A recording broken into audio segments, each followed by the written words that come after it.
December 4-ാം തീയതി നടക്കുന്ന വിശ്വപ്രസിദ്ധമായ പൊങ്കാലയുടെ എല്ലാ കാര്യങ്ങളും നടത്തിക്കൊണ്ടിരിക്കുകയാണ്. ഇതെല്ലാ ഒരുക്കങ്ങളും പൂർത്തിയായിക്കൊണ്ടിരിക്കുകയാണ്. ആ പൊങ്കാലയ്ക്ക് വേണ്ടുന്നതായ പ്രാഥമികമായ സൗകര്യങ്ങളും അതുപോലെ തന്നെ ആരോഗ്യപരമായ കാര്യങ്ങൾക്കും പൊങ്കാലയുടെ നടത്തിപ്പിന് ആവശ്യമായ കുടിവെള്ളത്തിനും അതുപോലെ തന്നെ റോഡ് സൗകര്യങ്ങളും ട്രാൻസ്പോർട്ട് സൗകര്യങ്ങളും തുടങ്ങി സർക്കാരും അർദ്ധ സർക്കാരും മറ്റു സന്നദ്ധ സേനകളും എല്ലാവരും ചേർന്ന് അതിൻ്റെ വിവിധ പ്രവർത്തനങ്ങളുടെ ഏതാണ്ട് പൂർത്തീകരണം ആയിക്കഴിഞ്ഞിരിക്കുകയാണ്. ഈ പൊങ്കാല മഹോത്സവത്തിൻ്റെ എല്ലാവിധമായ നടത്തിപ്പിനും നാട്ടുകാരുടെയും എല്ലാവരുടെയും ജാതിമത ഭേദമില്ലാതെ എല്ലാവരുടെയും സഹായ സഹകരണങ്ങളിൽ ഉണ്ടാകുന്നതിനോടൊപ്പം നമ്മുടെ ഈ വരുന്ന നാളത്തെ ഒരു ദിവസം കൂടി ഉള്ളൂ നമുക്ക് പൊങ്കാലയ്ക്ക്.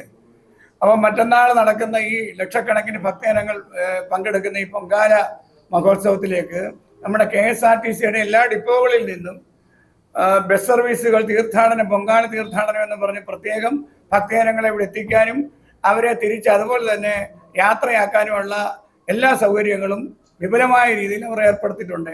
അതുപോലെ വിവിധ സർക്കാർ ഡിപ്പാർട്ട്മെന്റുകളുടെ അവരെ ഏകോപിപ്പിച്ചുള്ള എല്ലാ സഹായങ്ങളും അവരുടെയും നമുക്ക് ലഭ്യമാണ്.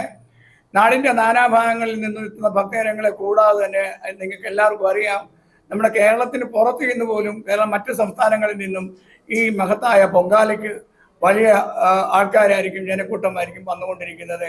ഈ വർഷം കഴിഞ്ഞ വർഷം മഴയൊക്കെ ആയിരുന്നു എങ്കിൽ ഈ വർഷം കൂടുതൽ ആൾക്കാർ പൊങ്കാല ദിവസം പങ്കെടുക്കുവാൻ ഉണ്ടെന്നാണ് അറിയുന്നത്.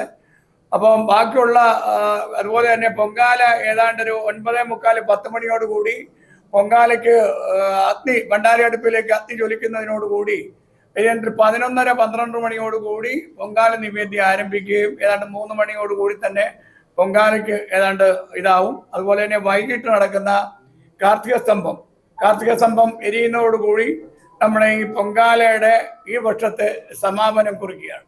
ആൾക്കാർ വെളിയിലൊക്കെ ഉള്ള അവർ വരും, പിന്നെ ചില അല്ലാത്ത ആൾക്കാരും നമുക്ക് വരാറുണ്ട്. കഴിഞ്ഞ വർഷമൊക്കെ